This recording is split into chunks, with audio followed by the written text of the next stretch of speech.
All right, folks, welcome back. Finally, somebody standing up to big tech. Florida Governor Ron DeSantis yesterday announcing sweeping new regulations in his state to curb the online censorship that's been going on around this country, including mandatory opt-outs from content filters. The regulatory plan is the most aggressive in the country, and the Republican governor has bipartisan support there. Joining me now is Trish Regan. She is host of the Trish Regan Intel podcast. Trish, always great to see you. Since Congress failed to rein in monopolies, glad to see a conservative governor in Florida actually doing so. What do you think? Look, I'd agree with you. So the problem here is that these tech companies have gotten way too big. I mean, way, way too big. I mean, Facebook is the only game in town, right? Google has made it really hard for any competitors to get into these spaces. So consequently, you know, you only have so many outlets for social media. And if you want to have your message be heard, you need to be on those platforms. And so that's where I sort of come out at this, or come down on this, I would say, Chris, is the fact that these companies are monopolies. Now, there's the flip side that's, oh, well, you know, we shouldn't have government interfering in business. And I get that. But the problem we now have is that our businesses have gotten so big that they are monopolies, that they are interfering in our personal life. Right. And if you're a politician who's campaigning in Florida, and if Google doesn't like your party or what you stand for, and they can suddenly come in and say, OK, we're going to block access, or on Facebook, we're going to block access, or Twitter, we're going to block access. Well, then that really doesn't enable you to have a fair campaign, because you can't reach everyone. So I think this is pretty creative. We'll see how it holds up in court. I suspect that the tech companies are going to argue that this is, you know, their freedom to be able to decide what goes on their platforms. But nonetheless, it's going to bring this whole issue of whether or not these are monopolies, and I believe they are, to a head.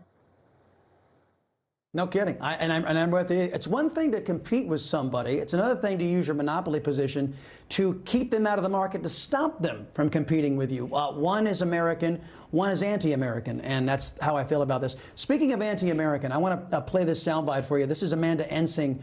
I don't pretend to know this world, but she's a beauty influencer, and she came onto the show yesterday. It seems Sephora gave her the boot because she's a Latina conservative who supported President Trump. And this is what she told us. Watch. Do they think that conservatives don't wear makeup? You know, when did makeup become political? Do they think that conservatives don't deserve their makeup? So, you know, we'll happily take our money elsewhere. But I would like them to say it with their chest, like, say you don't want conservative dollars instead of just saying you do. But then clearly, you know, they're painting a very different story in a lot of our opinions. So what about that, Trish? Do you think that these companies can make it with just liberal dollars? Can they make a profit and flourish with only liberals supporting them?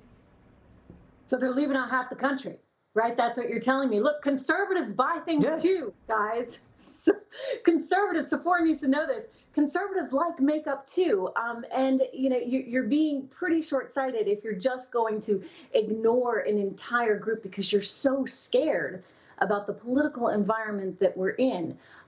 You know, again, it's their choice. You know, they pick who they want, who they think can be a good brand ambassador. But it has become, Chris, such a politicized, crazy, insane world now where it's sort of okay to discriminate against somebody because of their political beliefs, because they see things a little bit different. And we're not talking just, you know, a few people here. We're talking about half the country, 75 million people. And so I think it's a bit short-sighted and not so smart of Sephora, but I guess they're right. You can shop at Ulta. I wouldn't call it a winning. I wouldn't call it a winning business strategy. Let's put it that way. And the biggest knee slapper of the day comes courtesy of the New York Times. Remember, these are the folks who published the biggest fairy tale in recent history, the 1619 Project. These people are pushing the Biden administration to found the Ministry of Truth, or what they're calling it is a reality czar. What do you make of the New York Times pushing for a reality czar?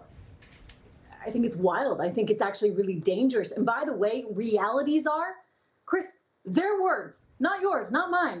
Realities are. And you might say, oh, well, is this like an onion type thing? Is this a spoof?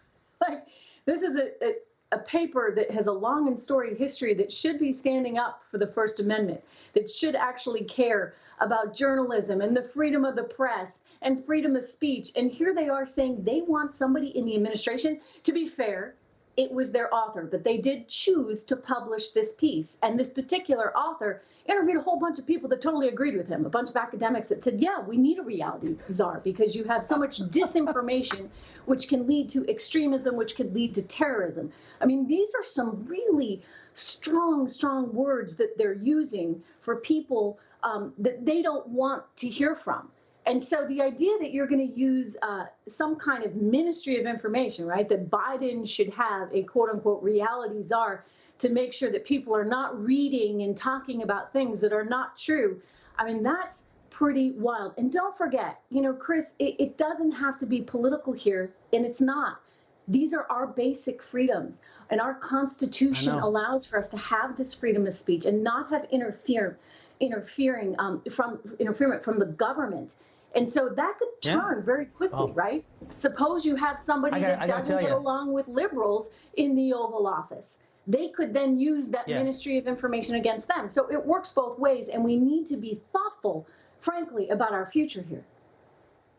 Well, you mentioned The Onion, and I'll throw in the Babylon Bee. I mean, I find more factual information, stuff that's more relevant to my life in The Onion or the Babylon Bee than I ever find in the New York Times. So that's I love the Babylon Trish Regan, Bee. always Those guys are great.